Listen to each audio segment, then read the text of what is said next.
नमस्कार दोस्तों, dark commentary में आशीष के साथ आप सभी लोगों का फिर से स्वागत है। दोस्तों, आज की कहानी जो 13 साल की लड़की की है जिसका नाम नीतू था।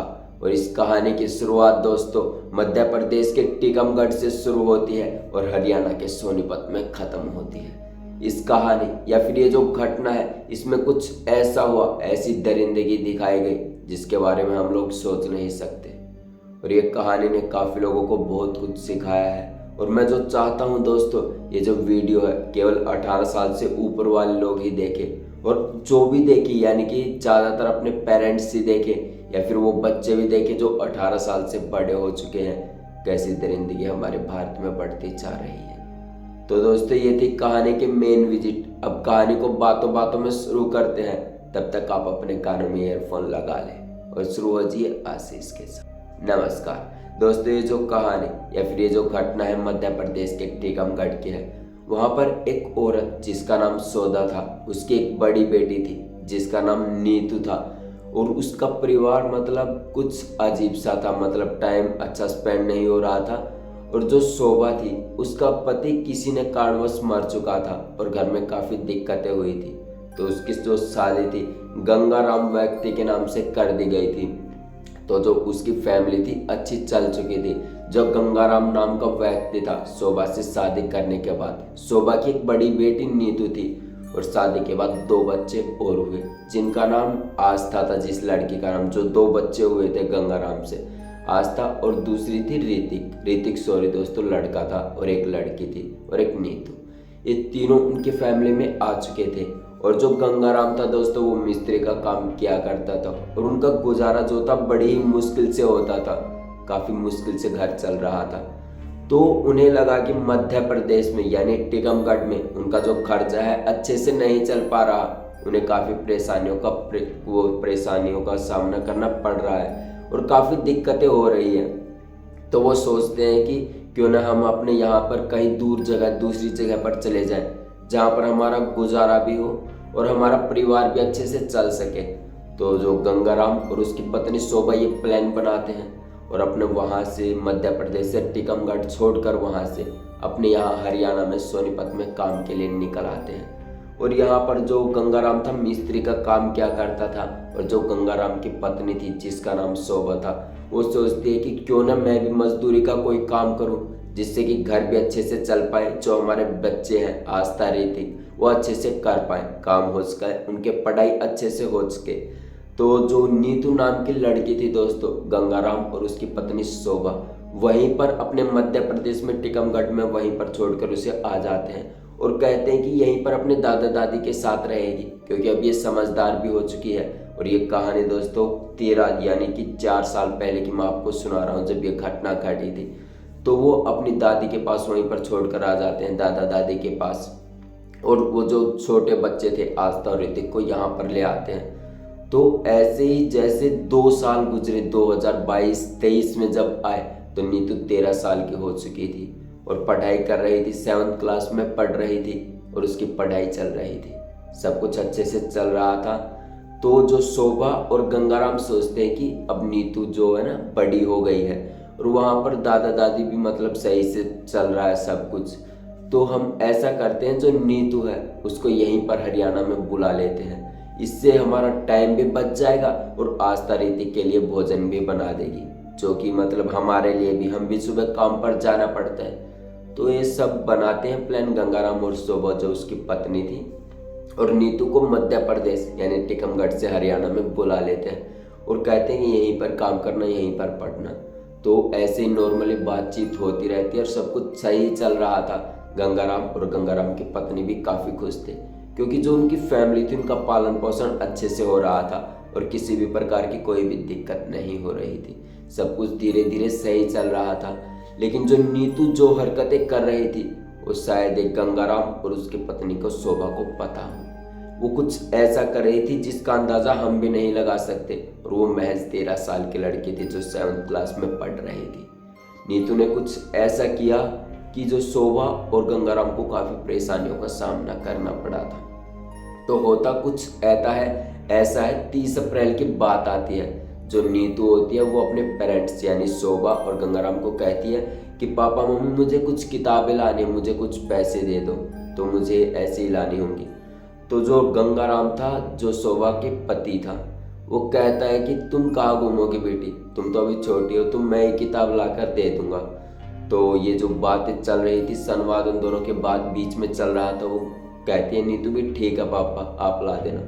तो होता कुछ ऐसा है, नीतू जो थी सुबह खाना बनाती थी अपने भाई बहनों के लिए, जो आस्था और ऋतिक थे उनके लिए और मम्मी पापा के लिए। तो वो 8 बजे खाना वाना बनाकर तब स्कूल जाती थी और 9 बजे के आसपास ही उसके पेरेंट्स वहाँ पर काम के लिए निकल जाते थे, जो कि मिस्त्री का काम, और जो पत्नी थी शोभा वो मजदूरी का काम किया करती थी। तो ऐसे वो अपने काम पर निकल जाते थे और जैसे ही निकलते थे नीतू भी अपने स्कूल के लिए निकल जाती थी।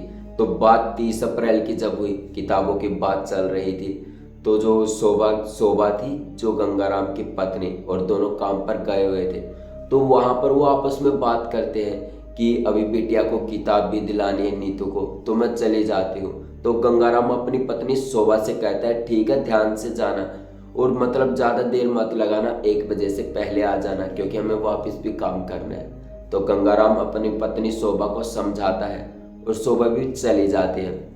तो शोभा जैसे ही अपने घर जाकर देखती है, वो अपनी छत पर जाकर देखती है, और जैसे ही छत पर जाकर देखती है, जो उनकी बेटी, बड़ी बेटी नीतू थी, वो छत पर मतलब बेहोश पड़ी हुई थी और मतलब ऐसे लेटी हुई थी। काफ़ी अजीब दशा थी उसकी, मतलब देखने में काफ़ी अजीब लग रहा था।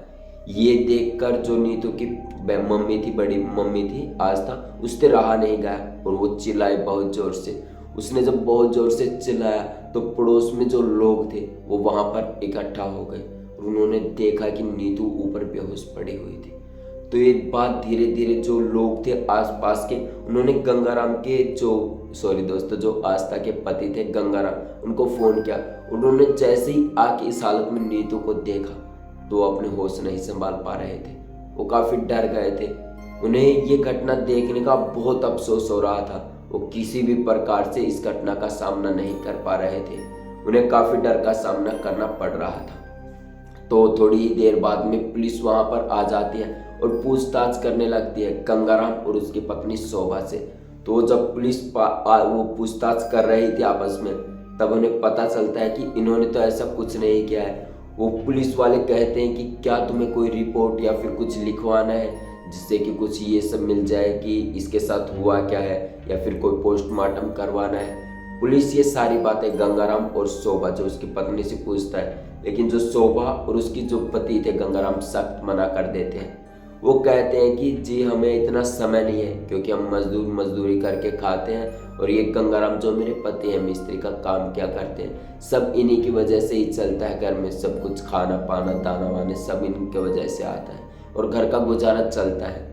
तो गंगाराम जो थे वो सीधा मना कर देते कि हमें कोई केस वेस नहीं लड़ना क्योंकि हमारे 2 बच्चे और हैं, यदि हम उनका पालन पोषण नहीं कर पाए तो कैसे घर चलेगा, और बार बार कोर्ट कचहरी पुलिस के चक्कर लगेंगे, हमें अच्छा नहीं लगेगा। तो ये सीधी बात बोल देते हैं। सॉरी दोस्तों, थोड़ा सा जुकाम हो रहा है। तो पुलिस के ऐसे कहने के बाद तो वहाँ से पुलिस चली जाती है, और जब पुलिस उस लाश को, यानी वो मर चुकी थी दोस्तों, जो नीतू छत पर बेहोश पड़ी थी वो मर चुकी थी, उस लाश को जब पुलिस डॉक्टरों के पास ले जाती है और कहती है कि रख देते हैं, तो वहाँ के जो डॉक्टर थे उस बॉडी को देखते हैं, जो डेड बॉडी को देखते हैं, तो वो पुलिस वालों से जल्द कहते हैं कि इस लड़की के साथ कुछ ना कुछ तो हुआ है, ऐसे मर्डर नहीं हो सकता। बहुत कुछ उसने कहा कि जो डॉक्टर था, इस लड़की के साथ शायद रेप हुआ है पहले, उसके बाद इसका मर्डर कर दिया गया है। तो पुलिस वालों ने ये जब खबर डॉक्टर के मुख से सुनी तो उनके कान खड़े हो गए। उन्होंने सोचा कि ये जो तहकीकात है, इसके लिए हमें पूरा करना पड़ेगा कि ऐसा क्या बात है और यहाँ पर क्या हुआ जिसके कारण ये सब हुआ है। तो पुलिस अपनी तहकीकात में पूरी जुट जाती है। तो उन्हें पता चलता है कि जहाँ पर शोभा और उनके पति गंगाराम रहते हैं, उस घर में उस समय किसी का भी आना जाना नहीं हुआ, केवल शोभा और गंगाराम ही वहाँ पर आए गए थे जिस समय नीतू की मृत्यु हुई थी, यानी उसे मारा गया था, मर्डर कर दिया गया था। तो इस बात को लेकर पुलिस और भी ज़्यादा गंभीर हो गई और गांव वालों से बहुत सारी पूछताछ की। तो गांव वालों ने भी बताया कि घर में केवल गंगाराम और जो उसकी पत्नी शोभा, उनके अलावा कोई नहीं गया। तो ये खबर जब पुलिस को धीरे धीरे कानों में ज़्यादा पड़ी तो उन्होंने गंगाराम और शोभा को उठा लिया और पुलिस थाने में बुरी तरह से टॉर्चर किया, बुरी तरह से मारा पीटा गया और उसे सच उगलवाने की कोशिश की। ज़्यादा सहन न करने के कारण शोभा से नहीं रहा गया। उसने बता दिया कि कैसे नीतू के साथ उसने क्या किया। तो बताते हैं कि शोभा कहते हैं कि ये जो लड़की है, जो हमारी बड़ी बेटी, ये हमारे दादा दादी के घर वहाँ मध्य प्रदेश टीकमगढ़ में भी रहा करती थी। वहाँ पर ये काफ़ी लड़कों से बातचीत किया करती थी और बहुत से लोगों से, मतलब आसपास के लोगों से हमने सुना भी था, लेकिन हमें यकीन नहीं था और काफ़ी लोग मतलब मान भी चुके थे।